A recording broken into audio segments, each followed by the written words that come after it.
మండల కేంద్రంలో అంబేద్కర్ సంఘం ఆధ్వర్యంలో అంబేద్కర్ సంఘం సమావేశం జరుపుకుంటున్నటువంటి విషయం ఏమిటనగా, ముఖ్యంగా సహకార ఎన్నికలు ఈ మధ్యలోనే రద్దు కావడం జరిగింది. ఈ యొక్క సహకార ఎన్నికల్లో ఎస్సీలకు ఎస్టీలకు ప్రాతినిధ్యం ఇవ్వాలి.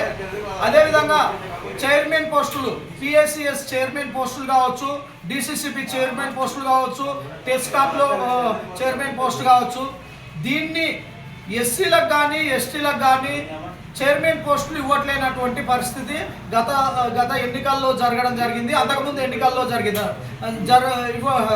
ఈ నష్టం జరిగింది. ఎందుకు దీనికి జరుగుతూ ఉందంటే, డైరెక్టర్ పోస్టులు పిఎస్సిఎస్ చైర్మన్ పిఎస్సిఎస్లో డైరెక్టర్ పోస్టులు కావచ్చు, డిసిసిబిలో డైరెక్టర్ పోస్టులు కావచ్చు, టెస్కాప్లో కావచ్చు డైరెక్టర్ పోస్టులు రిజర్వ్ ఉంటాయి. కానీ చైర్మన్ పోస్టులు రిజర్వేషన్ లేకపోవడం వలన దళితులు, ఎస్సీ ఎస్టీలు only PSCS chairman PSCS director వరకు మాత్రమే ఉంటున్నారు. కానీ డిసిసిబిలో ఉండేటువంటి డైరెక్టర్ పోస్టులను అందుకోలేకపోతున్నారు, అంటే రిజర్వేషన్లను కూడా అందుకోలేకపోతారు. టెస్కాప్లో ఉన్నటువంటి డైరెక్టర్ పోస్టులను కూడా అందుకోలేకపోతున్నారు. ఎందుకు అందుకోలేకపోతున్నారంటే, పిఎస్సిఎస్ చైర్మన్ పోస్టులు మొత్తం కూడా ఆల్రెడీ రిజర్వ్ లేవు కాబట్టి అక్కడ ఉన్నటువంటి ఆర్థిక బలం ఉన్నోళ్ళు, రాజకీయ బలం ఉన్నోళ్ళు, కుల బలం ఉన్నోళ్ళు మాత్రమే చైర్మన్ పోస్టులు అవుతున్నారు, రిజర్వ్ లేదు కాబట్టి. అట్లాంటప్పుడు ఈ పిఎస్సిఎస్ చైర్మన్లే రేపు డిసిసిబిలో ఓటర్లుగా ఉంటారు. ఆ ఓటర్లుగా ఉన్నప్పుడు అసలు ఈ ఎస్సీలు చైర్మన్ పోస్టులే లేనప్పుడు డిసిసిబిలో ఓటర్లుగా ఏ విధంగా, అంటే అక్కడ ఉన్నటువంటి డైరెక్టర్ పోస్టులు కూడా రిజర్వ్ అయినటువంటి డైరెక్టర్ పోస్టులు కూడా అందుకోలేనటువంటి పరిస్థితి. అందులో కొంతమంది బీసీలు డైరెక్టర్ పోస్టుల వరకు, అక్కడ డిసిసిబి డైరెక్టర్ పోస్టుల వరకు వెళ్తారు. కానీ వెళ్ళిన తర్వాత మళ్ళీ అక్కడ వచ్చినటువంటి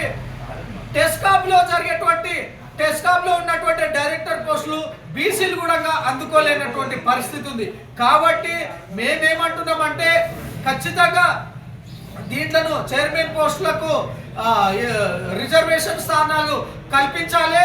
అదేవిధంగా రీసెంట్గా ఆల్రెడీ సహకార ఎన్నికల్లో రద్దయిన విషయం రద్దు కావడం జరిగింది. ఒకవేళ నామినేటెడ్ పోస్టులే ఇట్లా ఇవ్వాలనుకుంటే నామినేటెడ్ పోస్టులు ఇస్తామని చెప్పడం జరుగుతుంది.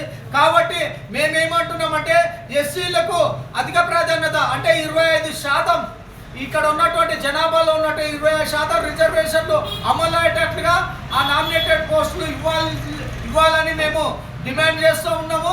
అదేవిధంగా ఇప్పుడు అసెంబ్లీ సమావేశాలు జరుగుతూ ఉన్నాయి. ఈ అసెంబ్లీ సమావేశాల్లో ఎస్సీల యొక్క కోట 25% రిజర్వేషన్లు పెంచాలని మేము డిమాండ్ చేస్తున్నాము. ఇంటి డిమాండ్ కోసం స్థానిక సంస్థల్లో ఇప్పుడు జరగబోయేటువంటి మున్సిపల్ ఎన్నికలు కావచ్చు, రేపు జరగబోయేటువంటి ఎంపీటీసీ జెడ్పీటీసీ సహకార ఎన్నికలు కావచ్చు, వీటన్నిటికల్లో కూడా ఓన్లీ ఎస్సీలకు 15% రిజర్వేషన్ మాత్రమే ఉంది. కాబట్టి ఎస్సీలకు 25% రిజర్వేషన్లు వెంటనే కల్పించాలనేటువంటి దానికోసం, చట్టబద్ధత కోసం ఇప్పుడు జరగబోయేటువంటి ఇప్పుడు జరగబోయేటువంటి అసెంబ్లీ సమావేశాల్లో బిల్లు పెట్టాల్సిందిగా మేము డిమాండ్ చేస్తున్నాము. ఇంటి బిల్లు పెంచడం కోసము రేపు నాగర్ కర్నూలు జిల్లా కేంద్రంలో అక్కడ దళితుల సింహగర్జన మహాధర్నాను జనవరి 2వ తారీఖు నాడు మేము పెట్టబోతున్నాము. ఎందుకంటే అసెంబ్లీ సమావేశాల్లో ఎస్సీలకు 25% రిజర్వేషన్లు కేటాయించి విద్యా ఉద్యోగ అదేవిధంగా కాంట్రాక్టు రాజకీయ రంగాల్లో ఎస్సీలకు ప్రాతినిధ్యం కల్పించాలన్నటువంటి డిమాండ్తో నాగర్ కర్నూలు జిల్లా కేంద్రంలో జనవరి 2వ తారీఖు నాడున దళితుల సింహగర్జన మహాధర్నా ఎస్సీ కాంప్లెక్స్ లో చేపట్టబోతున్నాము. ఈ యొక్క మహాధర్నాను